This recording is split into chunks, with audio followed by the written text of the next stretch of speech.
बिहार में नई सरकार के गठन के साथ ही अब राज्य के नए उप मुख्यमंत्री और स्वास्थ्य मंत्री तेजस्वी यादव एक्शन में दिखाई दे रहे हैं।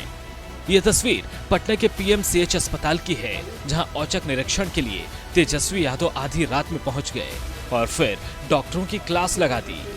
इस तरह आधी रात में स्वास्थ्य मंत्री के अस्पताल पहुंचने पर हड़कंप मच गया।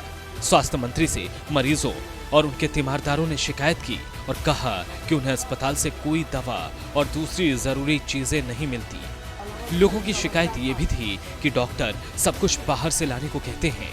वहीं इस पर वहां मौजूद वरिष्ठ डॉक्टरों और दूसरे स्वास्थ्य अफसरों ने चुप्पी साध ली।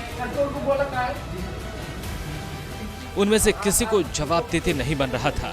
जब तेजस्वी यादव निरीक्षण के लिए पहुंचे तो इस दौरान रात में कई कर्मचारी और सीनियर डॉक्टर मौके पर मौजूद नहीं रहे। तेजस्वी ने इस पर कड़ी नाराजगी जताते हुए सख्त एक्शन लेने की बात कही और इसे गंभीर लापरवाही बताया।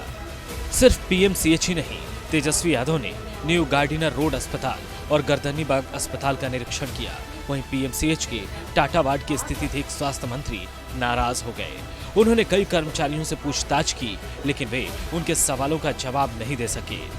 उन्होंने वहां मौजूद अफसरों से इस पर जानकारी मांगी तो वे भी कुछ बताने में असमर्थता जताने लगे। उधर स्वास्थ्य मंत्री ने कहा, कई तरह की शिकायतें मिली थी, उसके आधार पर निरीक्षण करने पहुंचे थे। जैसी शिकायतें मिली थी वो सही पाई गई। यहाँ बिहार के कोने कोने से गरीब मरीज आते हैं, लेकिन उन्हें जैसे तैसे छोड़ दिया था। ना तो दवाओं की उपलब्धता थी और सीनियर डॉक्टर थे, कर्मचारी भी नहीं मिले। इसके बाद उन्होंने अधीक्षक को बुलाया। सभी झूठ बोल रहे थे, उनका झूठ पकड़ा गया। जो लापरवाही बरती जा रही है उसको लेकर एक्शन जरूर लिया जाएगा। अब देखना ये होगा कि तेजस्वी यादव लापरवाह अधिकारियों और डॉक्टरों पर क्या एक्शन लेते हैं और स्वास्थ्य व्यवस्था में कितनी सुधार हो पाती है।